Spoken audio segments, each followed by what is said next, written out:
Jared, Steve, standing before me are my two top advisors. But I only have one photo in my hand. That's right, tonight is elimination night. There's been a lot of drama in the house, and that's okay, but one of you must go. Now, who gets to stay? Jared, you take the most beautiful photos. Steve, you take the worst photos I've ever seen in my life. I'm not joking. When I see a photo of you, it makes me want to puke. Okay? Moment of truth. The photo in my hand represents the man who will be staying tonight. If you do not see your photo, you must immediately leave the Oval Office. The Oval Office and join Kellyanne Conway in the basement. And the person that will stay on as my top advisor is Jared. Have a seat at your new desk, and I'd like you to just fix everything, okay? If you need me, I'll be over here at my desk, okay?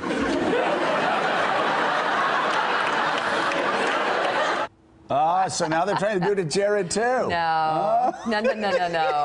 All right, foreign How crises funny. have taken the spotlight off the infighting inside the West Wing, while new reports delve deeper.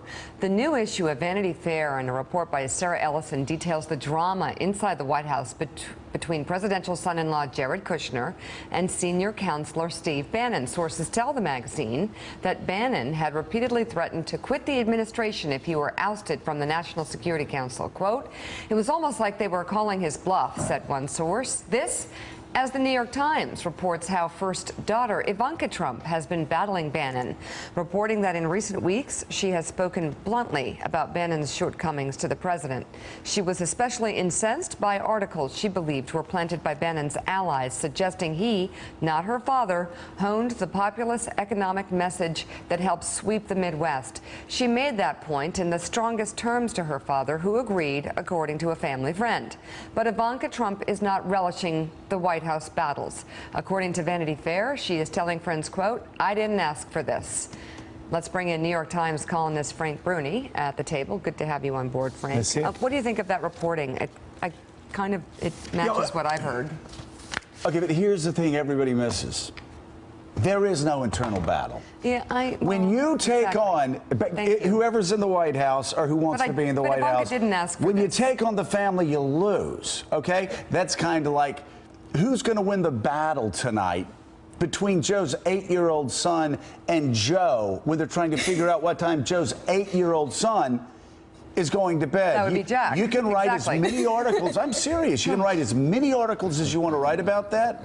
I'm just not going to lose. Oh. I win that. No, I'm just saying I'm going to win that But battle. it's complicated. So all of this talk has been so exhausting.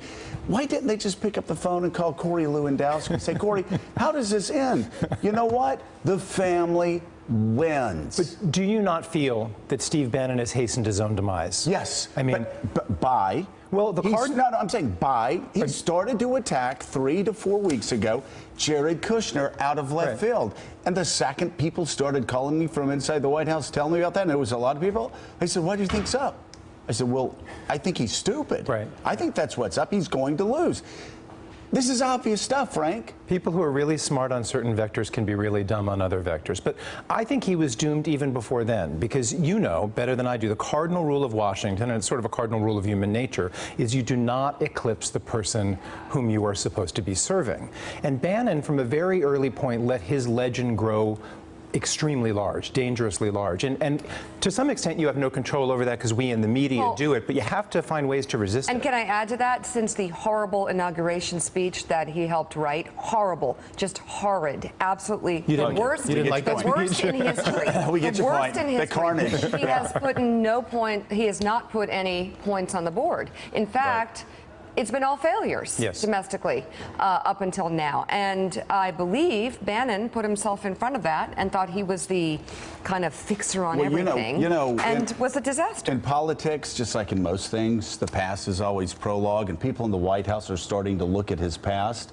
And they're starting to say, hey, Acid in a bathtub. This guy, no, they say this guy always ends up blowing himself and people around him up. And in some Talk about carnage. Some places, you know, acid ends up Some being of a the houses bathtub. he's We lived still in. don't know what that's about.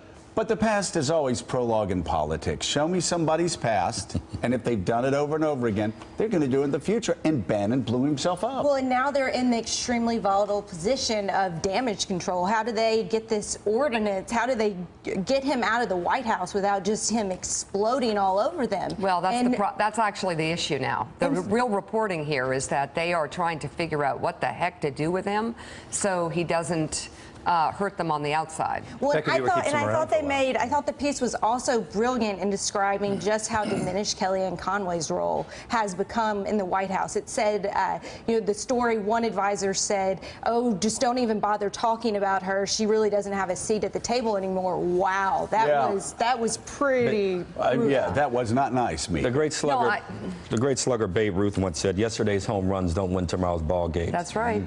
To Bernie's point, everyone's point, he came in his campaign late. You're not going to take Trump on saying that, you know, I created this, which was just silly. It's stupid. You have serious things happening around the world. There are no wins on the board. And finally, Karl Rove, recall when he was in office, people talked about him as the brain. Right. And he had to pull that back. And Bush made it very clear he had to pull that back. But what Bush had that Trump does not have, and Trump has a great family, very capable family, but Bush had people around him who had been with him and his family for a long time also who were able to pull Rove back and do some of that in the press. Bannon doesn't have By the that. way, the Bush family always let Karl Rove know what Karl Rove's position was. That's right. It's like Mike Deaver said, yes, Ronald Reagan was great. It was a great honor working for him. But in my 20 years with Ronald Reagan, there was never one day where I wasn't reminded by everybody that I was the staff.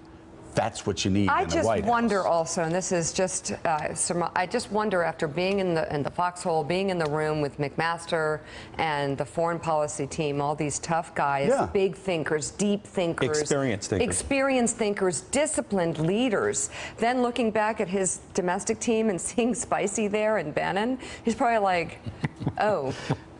Yeah, no.